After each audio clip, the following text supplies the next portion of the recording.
I'd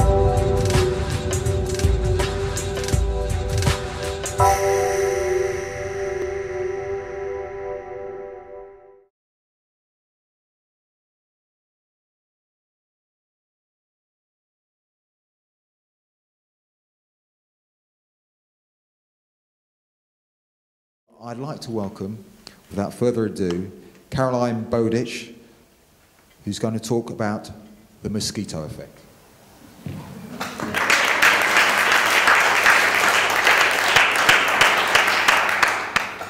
Hello, thank you for tearing yourselves away from the mayor. Sorry I haven't been there yet, I will. Late last year I had the pleasure of going to see Annie Lennox perform at the Roundhouse in Camden. And it was a fundraiser for the Anita Roddick, well, connected to Anita Roddick. It was basically a HIV fundraiser.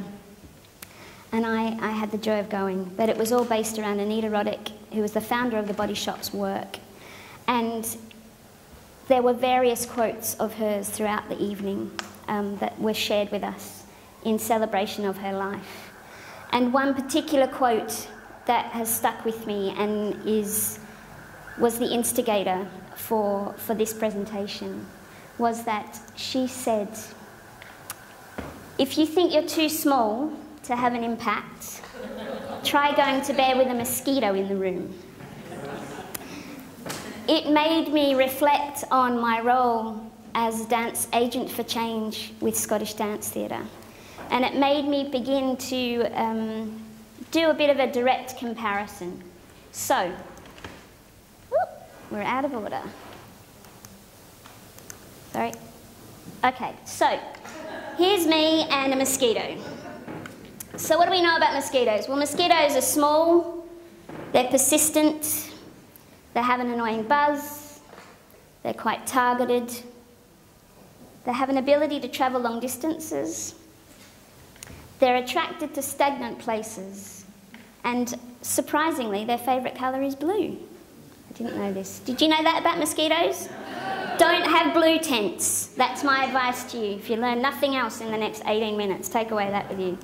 So, me, small, I keep trying to deny that, but it just doesn't work. I forget on a regular basis. Persistent, very.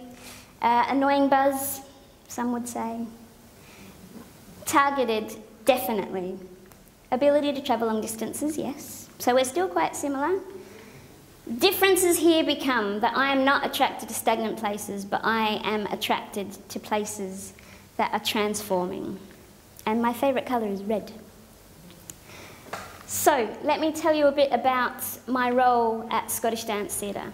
I am known as their dance agent for change, and it was joyous for me to be involved with the Creative Case Symposium yesterday and hear Tony talk about agents for change. I've been with the company for 4 years, and my role has 6 very clear aims. Oops, sorry, I just have to go back. My first aim is to challenge the idea of what is a dancer and who can dance. I'm also there to increase the number of disabled people dancing in Scotland, to increase the confidence of people delivering dance in Scotland, to explore the possibility of breaking new artistic ground with inclusion at the forefront. And this was most evidenced last year when I performed in and also co-choreographed a piece called NQR, which some of you may have seen. NQR was not a piece about disability. I co-choreographed it with a very dear friend of mine, a fellow Australian disabled choreographer, Mark Brew, and Janet Smith, the Artistic Director of Scottish Dance Theatre. NQR stands for Not Quite Right, and it's a medical acronym that was used in patients' records up until 1988, when patients all of a sudden got access to their records, to describe some sort of difference that they couldn't diagnose. I became fascinated with this idea of we're all a bit NQR, really. We just contain it until we can't anymore. So that was the basis of our exploration for NQR. NQR toured the whole of the UK and had a very successful run. And I'll come back to talk about some more of that. My role is also about offering an integrated creative learning experience. So I'm part of the education team as well at Scottish Dance Theatre, and I teach dance as part of my role. And the last point is about mapping the path for the future of inclusive dance in Scotland.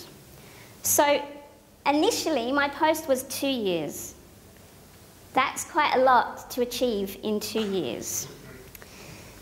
Convenient for me, it got extended, and I'll tell you that story in a sec. Thanks, Martin, for intervening. So, it was a 2-year post. It was funded through the Equality Scheme of Scottish Arts Council, as it was known then. Not long before my post was due to end, we had an unsolicited call from Scottish Arts Council offering us another 2 years of funding. But this time the money was going to come from the dance pot, not from the equalities pot. So we'd had a complete shift, which I think is really important to acknowledge. A lot of that had come, I think, because for the first 18 months of my post, I had been tracked by Jo Verent, who had done an impact report of everything that I was doing. So she was tracking the impact that I was having. And what we were finding was there was a significant impact. My role is 9 months a year, which means that for me, as still a practicing artist, I still get to flounce off and be a dancer, a performer, a choreographer, whatever I want to, which is really important for me as an artist, actually. I think if I'd been offered a full-time job, I would have kind of gone, and coming in as a freelancer, it was really important to know that I was still going to have that creative outlet for me. As I already said, I've got a cross-organisational remit. So my remit is about performing, it's about making, it's about working with the creative team, so it's across education. And then it's also around operational and management side of it. So I'm also working with our marketing team. I'm working to embed at every level within the organisation inclusivity. My role sits across them all, so it has a greater impact. Scottish Dance Theatre also is based within Dundee Rep Theatre, and so my role has not just benefited SDT, but has also had a ripple effect within the Rep. It's a bit like SDT has dropped quite a heavy rock into the kind of pond of the Rep Theatre, and the effects are now being felt as well. And I also have a leadership role, and we talked yesterday again a lot about leadership, which I thought was fascinating. But the leadership role, as you saw from the aims, was never written in, but it's what's come. And again, it's this thing about, I feel a bit like I'm an incidental or an accidental leader. I never set out to be a leader. It just happened to me, because I'm gobby, and I'm confident, and I'm assertive, and I will tell it like it is. And I think I've spent the last 3.5 years having really challenging conversations with people across Scotland. There is also this interesting thing that's happened around role modelling, and that's been reinforced to me time and time again, is about the importance of role models for young disabled people especially, to see this as a possibility, to see dance as a possibility. For the first year, I spent so much time and energy just trying to get disabled people to think that they belonged in the world of dance, because they've been so excluded from it for so long, that to just kind of go, it's okay, come on, it's fine, it's going to be great. Yeah, and I'll tell you some more about that in a sec.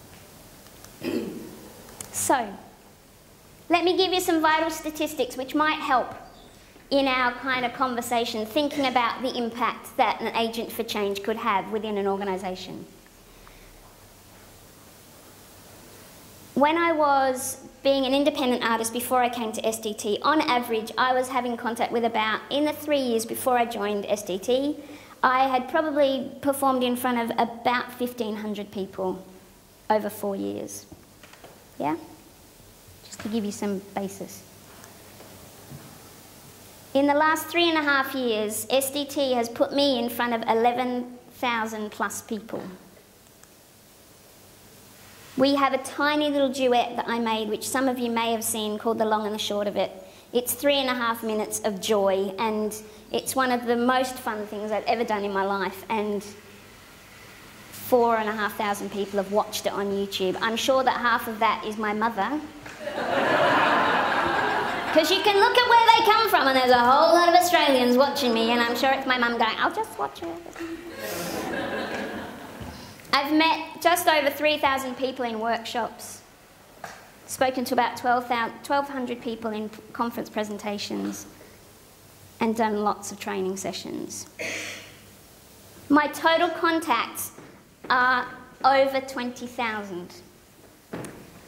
For me, as a disabled artist, that's a lot of people to have contact with. I think the important thing to remember at SDT is that we, Scottish Dance Theatre, don't want to be an inclusive company. They're never going to be an inclusive company. That's not their ambition. Their ambition was, and still is, to investigate things that are of interest and reflect our society of today. And Janet Smith is completely committed to doing that, and she does it. If she says she's going to do it, she absolutely will run with it, and she's succeeding at that. I don't know if any of you saw a recent BBC programme that I was in called Dance, the most incredible thing about contemporary dance. It was one of my proudest moments, not because I finally got onto the BBC, but because it was me, in amongst Alistair Spalding, all these big-name people, and I was there talking about dance. And we acknowledged again yesterday that often we get wheeled in. John Z. D and I have been on so many panels together, it's not funny, but we get wheeled in to talk about diversity. I wasn't talking about diversity, I was talking about dance. And that was such a significant achievement for me, but also the sector, I think, to just kind of go, it's not a separate thing anymore. Inclusive dance doesn't sit over there anymore, it's here. It's in amongst what we do. And that's exactly where it should be. It's not an add-on, it's not an afterthought. It's ingrained in us if we take it on. So what's the perfect environment for an agent for change? You need to have a willing host and fertile ground. For me, it was a joy because I came into Scottish Dance Theatre, who have got a track record and a reputation. They've already got an audience that Janet just happened to put me in front of. They didn't necessarily know that they were coming to see an inclusive performance. I literally appeared out of a box. Ta-da! Bet you weren't expecting me! No, most of them weren't. But actually, what our audience research showed was that it was a positive experience for them. You need a champion. You need someone that's going to run with it within your organisation. And that, for me, was Janet Smith, and she is tireless in her efforts. Conveniently, I went to them with a breadth of skills. So I could do for them everything from being a dancer performer through to doing a training session in disability equality, through to doing project management, through to teaching. So to have someone who's got a breadth of skills but isn't just a kind of one-trick pony is quite helpful to have. So someone who's a bit more multidimensional. And we all know that more and more we're needing to become portfolio artists, so that's what we have to do anyway. For me, there's a recognition that I'm needed. Scottish Dance Theatre acknowledged that they need me. They needed to do this, and they needed someone that was going to hold their hand to go through the process, and I was more than willing to do that. And the title. My title comes with change in it, which suggests that if you're going to interact with me, something is going to happen. We're not just going to have a stagnant conversation because I come with an expectation that you want to meet me and that you're willing to have a shift in your thinking. A cultural shift is what I'm after. What were my repellents? Trying to be all things to all people. My role is multidimensional, but I have had many times in the last 3.5 years when I've just thought, I'm not doing any good for anyone because I'm just literally hopping. I'm not digging into anything, especially. So that's been challenging, but it's been acknowledged and we've dealt with it and we've moved on and just broken it into chunks. The lack of a network. Luke Pell, bless him. There have been some significant people. Luke Pell has been one of them. Joe Verrent's been a massive supporter of mine. There was a woman, fantastic woman called Mary Taylor, who was an access officer with Federation of Scottish Theatres. And we just clung to each other because it was like we knew that we were doing similar things, but somehow it just feels easier knowing that you're not alone. You're not the only one doing it. But other people are in this and trying to get in the same direction as you. The joy of gatekeepers. I want to tell you a tiny story about the gatekeepers that I encountered within the first 6 months of my role. There is a rehab centre just outside of Dundee that I thought, that's a great place to start. I want to dance with people with physical disabilities. Where else should I go but to a rehab centre? So me, in my little cocky Australianness, ring up and go, hi, my name's Caroline Bowditch, I'm ringing for Scottish Dancer. I'm just wondering if I could come and run a dance workshop with some of the people that use your service. You do realise that we work with people with physical disabilities. They couldn't see me at this point, so they had no idea. I'll have the manager ring you back. Yeah, right, nothing. Didn't hear a thing. 2 weeks later, hi, it's Caroline Bowditch ringing from Scottish Dance Theatre. It took me 4 phone calls to get a meeting with the manager, and I bet you can imagine the faces on the receptionist when I rocked through the door. Hi, I'm Caroline Bowditch. I'm from Scottish Dance Theatre, and I'm here to run the dance workshop. It was just like... Sometimes humiliation is quite a good tool. We love status quo. We really love status quo, and there is still a genuine reluctance and resistance to change. And that's just going to take time. And for me, there has been a pressure of time, knowing that this is not an infinite post. It finishes in March next year, so I'm on the downward spiral of trying to get everything in before I finish. I want to leave you with another cosmetic giant woman who also has a quote about a bug, which I wish for you to take away as a thought. Aerodynamically, bumblebees shouldn't be able to fly, but they don't know that, so they keep flying anyway. I love the thought about if young disabled kids were taught that they could dance, that they could do anything, then they'll grow up thinking that they can, rather than that they can't, and that this is a world for them, and this is where they belong, and they belong in the middle with us. This is where they belong. Thank you very much.